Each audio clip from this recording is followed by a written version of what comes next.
Hello, Gary Stearman with another edition of Prophecy in the News. Today we're going to discuss this book. It's called Forbidden Gates, and the author, Tom Horn, is with us today, so stay tuned.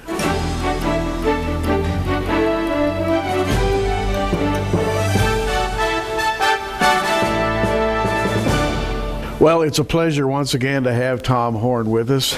Tom, welcome to Prophecy in the News. Yeah, well, Gary, it's great to be with you again. And it's a pleasure to be able to offer another one of your great books, Forbidden Gates. You know, this has a rather forbidding little bit of cover art. It has an eye, and it's not a very friendly eye staring off the cover of the book. What's Forbidden Gates all about? Well, Forbidden Gates, and one thing I should add right away is that my wife actually co-authored this book with me, so it's by Thomas and Nita Horn. I'm sorry, I should have said that, but I didn't, and I'm glad you quickly corrected me. Well, she put the softer side of Sears in there for me, okay. Kind of bring me back down to earth. Well, Forbidden Gates, the idea that a portal might be opened, a pathway, that in the fall of man, and perhaps even during the days of Noah, that there are things that God put an end to, a relationship that he closed off. This could include portions of our mind that function for what we don't know, portions that are closed off now. But the big idea behind the book is that technology now is poised to change all of that and potentially even to reopen those doorways.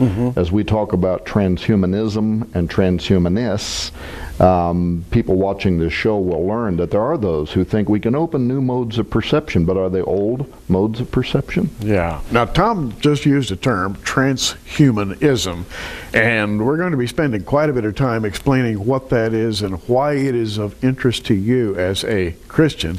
Before that, I want to just kind of backtrack a little bit. You spent many years as a pastor, and you are a Bible teacher, pastor. You believe Scripture to be true in its original autographs. You, I know, are a faithful follower of the Lord Jesus Christ. You are what could be called a classic Christian in every sense of the word. And yet, in recent years, and I'm not sure how far back, the Lord kind of opened your eyes to some things, and He's taken you along a different path, and you have a message for Christians, but it's not the conventional message that people are hearing in church. Yeah, I mean, honestly, Gary, I have no idea how I wound up where I am, except that I can trace back to some years ago. I was actually writing an article on the history of Halloween for one of your largest newspapers here in the state of Oklahoma. Oh, really? That's what I was doing. Okay. I was doing research, and I came across a term called transgenics.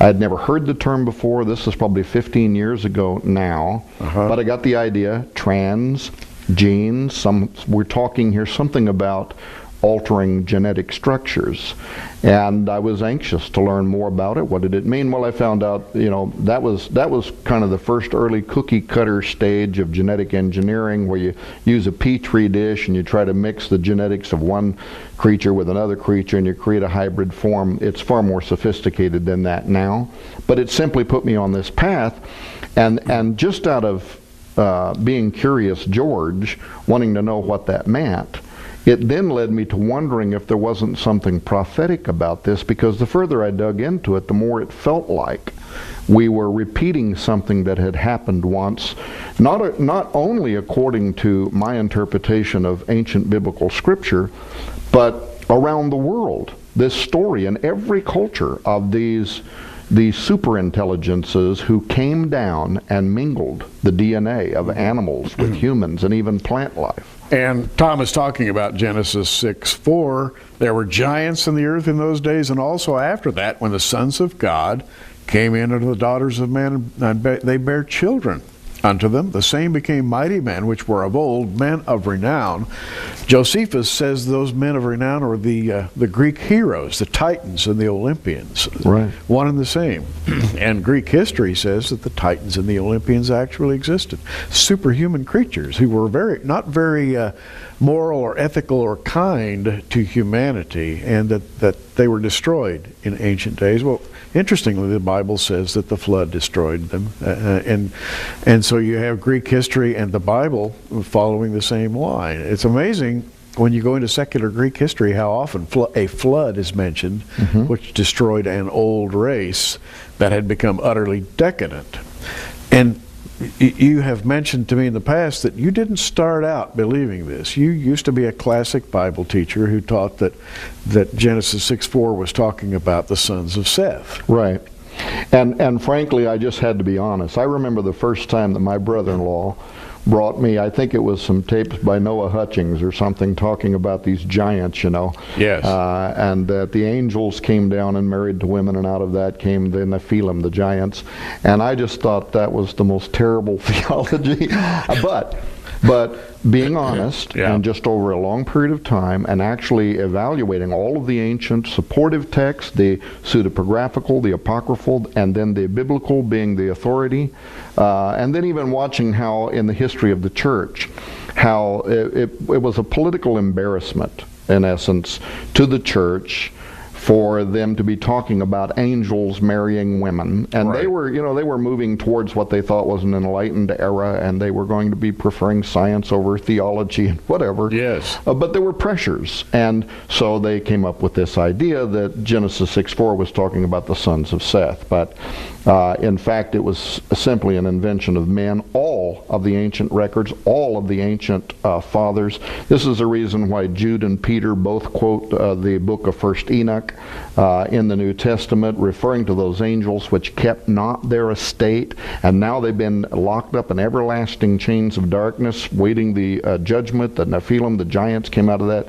So, and then, as you mentioned, like with the Greek Titans, or Gilgamesh of the Sumerians, there is this tale of these beings who wanted to become immortalized. They wanted to become godlike in bodies constituted on earth, and this led to judgment and the flood.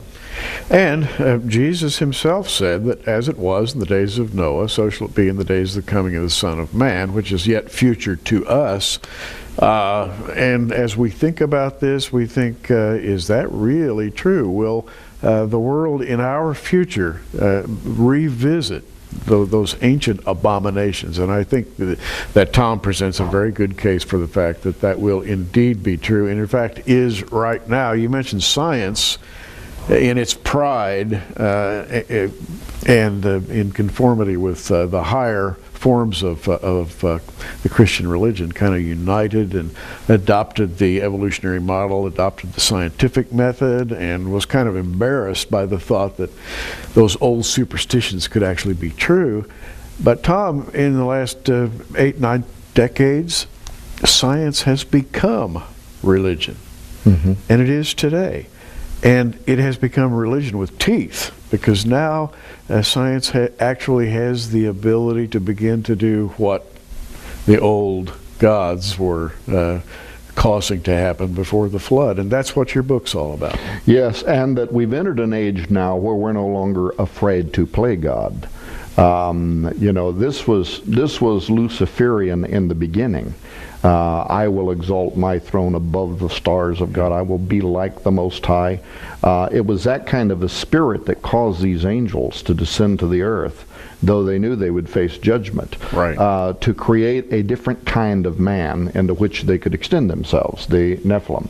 But now look at what we're doing today. The whole idea behind transhumanism, which we mentioned at the beginning of this show, is that we now have the sciences, the tools to genetically re-engineer our species to create Homo sapien 2.0, techno-sapiens, a superior man. And for whatever reason, we've entered into an age where our older Christian Judeo ethics no longer restrain the scientific mindset. Now we say we will be like God. We will be like the Most High, but even more so, because what transhumanism says is we can build a better model than the one we have now. The one God made is inferior to the version that we can create. And all of this proceeds out of the evolutionary hypothesis, which for a long time was rather harmless. I mean, if you don't have the scientific means to tinker with genes, it's kind of a harmless sort of madness to believe in evolution.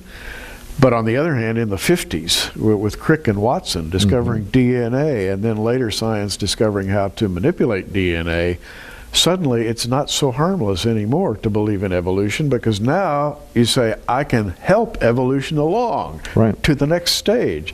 That scares me to death, Tom. But that is what is being said, and people need to understand that this is not a fringe group. The cultural movement, now, you could date transhumanism back to Gilgamesh. You could date it to the Enlightenment era. You could date it to those periods of time. But when I speak of transhumanism, I'm talking about the popular cultural movement of today, which began about the time that we mapped the human genome. Yes. And then we started perfecting some of the early versions of genetic sciences. Now we're talking about germline engineering, where we literally can change at the sperm level, at the egg level, the genetics of a human. And the danger of germline engineering is every generation following that creation will be altered accordingly. So we're talking about a science that has now brought us to the point that we can permanently alter the human genotype, and the interest to do it reaches from national laboratories to military think tanks to the governments of the world now. What might we do? Now, we could talk about creating a super soldier. That's been spoken of for a long time. What else are they talking about doing? Well, for instance, I would venture to say that the average listener to this show is unaware that in 2006, the U.S. Department of Health and Human Services gave $773,000 to Professor Maxwell Melman, who is a transhumanist. He's also a bioethicist at Case Law School in Cleveland, Ohio, for one purpose, and that is to take a team of lawyers, bioethicists, and scientists over a 24-month period to begin setting the guidelines to answer the question you just asked. How far, how different, in what ways might we enhance and alter our species? What are the guidelines that ought to be set that are going to be used to set public policy? That is, in what legal ways will the Constitution or the Bill of Rights be extended to human non-humans, humans who are only partly what we once were, but now they're partly something else, monkey, ape, fish, zebra, synthetic organisms like the J. Venter Institute is working on. Yeah. I would venture to say the average American is clueless that our taxpayer funded dollars are now flowing into government studies in order to actually establish the guidelines that are going to lead to what they're calling the next step in human evolution, and that is human enhancement. We now have it within our control to take power over. We don't have to wait on the dawning task of natural evolution anymore. So we can, as much as we can imagine, answering your question is where we will go. And that's the reason why transhumanism is only seen as the first step towards what they call post-humanism, beings that are so radically different than what we are today as to no longer even be considered to be human. All right, Tom, a singularity. That's a term that I really hadn't associated with transhumanism. Yeah, singularity, and those who believe that we are moving towards a technological singularity, often known as singularitarians. And there's even a religion, there's an emerging religion now based around singularitarianism. It's possible to be a singularitarian. That's right. Wow. Okay. That's right. Of course, we take this term from science and black holes, the idea that as you move towards the horizon event of a black hole, you reach singularity, where everything that's even understood about physics begins to alter, begins to change, becomes something different. And people who ascribe to technological singularity, what they're really talking about is the moment when artificial intelligence comes online. That's going to be the trigger for technological singularity, is that an artificial mind, trillions of times more intelligent, faster, more powerful than humans are, is going to come online. It'll be able to reason, it'll be able to think, it'll begin solving all of man's problems essentially overnight. That's the singularity. That's the moment when we are going to awake to the event horizon that changes everything we have ever known or even been able to conceive in our wildest dreams about technology and how, of course, that's going to affect us as a species. Crossing an event horizon, and I might add, from which there may be no return, but that's another story. Now, associated with the idea of a singularity or singularitarianism, you've also got another fancy word that I heard you use, artellect. Yes. Tell us about the artellect. Who coined the term? What's being spoken of here? Right. And one thing, a caveat that I should add as we're talking about all this science, is that the real purpose behind writing this book was to alert the church as to how technology is going to alter the game plan around spiritual warfare and the pressures that this is going to put on homes and children who want to be enhanced in the not too distant future. Many experts saying just following the year 2012 is going to give birth, these are government reports, give birth to the human enhancement revolution. So all of this is coming. We want the church, Christians, to be prepared for it, to be educated to know what to do about it. Wow, you know, that's a sinister thought. If the next door neighbor's kids have been genetically enhanced to do better in school, why not my Johnny and Mary? Because the only way they'll be able to keep up is if they are enhanced as well, right? Right, that's right. And so some of the pressures are going to come not just from without, but from within our own homes. You know, parents struggle to raise their children in today's age anyway, with all the pressures and that they experience in public school. Well, what happens now when Sally comes home and can't understand why you still haven't bought the H+ magazine articles, the television, even your medical doctor telling you that it'd be better for your children to be enhanced, and a decade down the road having child welfare services stepped in because there's basic enhancement that now have become what ought to be a simple human right, and if you withhold this from your children, perhaps you're not being a good parent and your children get put into a foster home. It's an amazing age, and those are very simplistic things. There are far more complex issues, and to get back to answering your question about the artellect, Yes. Ray Kurzweil, of course, is most associated with the term singularity, which is associated with giving birth to an artificial intelligence. There's another great thinker. He has dedicated his entire adult life to the creation of an artificial intelligence or an artificial brain, and that is Professor Hugo de Garis. But he prefers the term artellect, which means artificial intellect. But in both cases, he humanizes his more, and in order to write the book, Forbidden Gates, I had been familiar with his theories for a long time, and I'd read many of the journal articles that interviewed him, that sort of thing. I finally made myself, though, go back and read his book, The Artellect War, Cosmos versus Terrans. Two more words you have to familiarize yourself with. But a cosmos is simply those who will support the creation of an artificial intelligence even though they know it could lead to the extinction of mankind. Wow. Terrans, on the other hand, are probably guys more like me and you, and Terran is from terra, of the earth, terrestrial. We want to maintain our humanity. We want to maintain a certain control over the environmental structure on which God has placed us here on terra firma. But what Hugo de Garis believes, and he himself considers himself a cosmos or a transhuman. Yes. He supports this creation, but he talks about how he will go to bed at night having just these euphoric feelings about these, and he uses language like this, these godlike intellects that we are creating, that we are working on, that we are right now on the cusp of the final breakthrough that will give birth to the artellects. And he'll be thinking of it in euphoric terms, but then he'll fall asleep. And he says he'll wake up in the middle of the night, jerked from bed in a horrific nightmare in which he has seen all of his descendants and all of humanity swimming in a sea of blood and destruction at the hands of these artificial intelligences.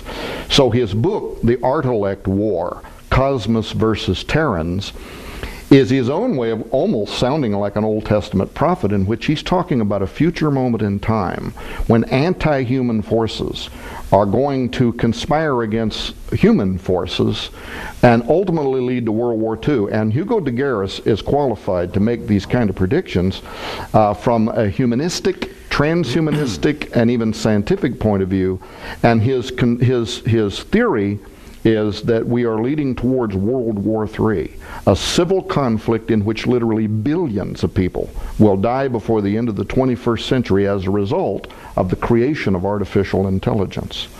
You know, I'm sitting here trying to take all this in. It just sounds like a science fiction plot, and yet you know and I know, and we've both read on the subject, that there are serious researchers right now who are highly funded, and their goal is to create a superhuman.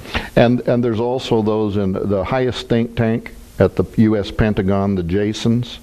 There was material that was leaked from them. Wired magazine picked it up and wrote an article called The Jason Sphere, Brain-Modified Foes. But what they were talking about is how that we are in a position now where this is the next arms race. It has to be, because our foes are already working on this technology. They won't be restrained by our Western ideas about ethics and Christianity and anything else. And if they develop this technology ahead of us, they will use us to subjugate us to their will. There was a House Foreign Affairs Committee hearing in California just a few months ago. It was chaired by Democrat Brad Sherman. He was picked because he's an expert on the spread of weapons of mass destruction among terrorists. But guess what this HFA hearing was about? It was about future terrorism perpetrated by transhumans. Mark Stensel, who's a writer for the Congressional Quarterly, attended the HFA hearings, came back and wrote an editorial called Genes Without Borders. And he used the same phrase you just did. He said attending this event was like listening to a Hollywood pitch for a sci-fi movie with its discussion of superhumans, superintelligence, and super animals that in the near future will be a lethal force against which we are not prepared. Well, the U.S. military, DARPA, our think tanks, they are very much taking this into account. And Forbidden Gates provides chapters.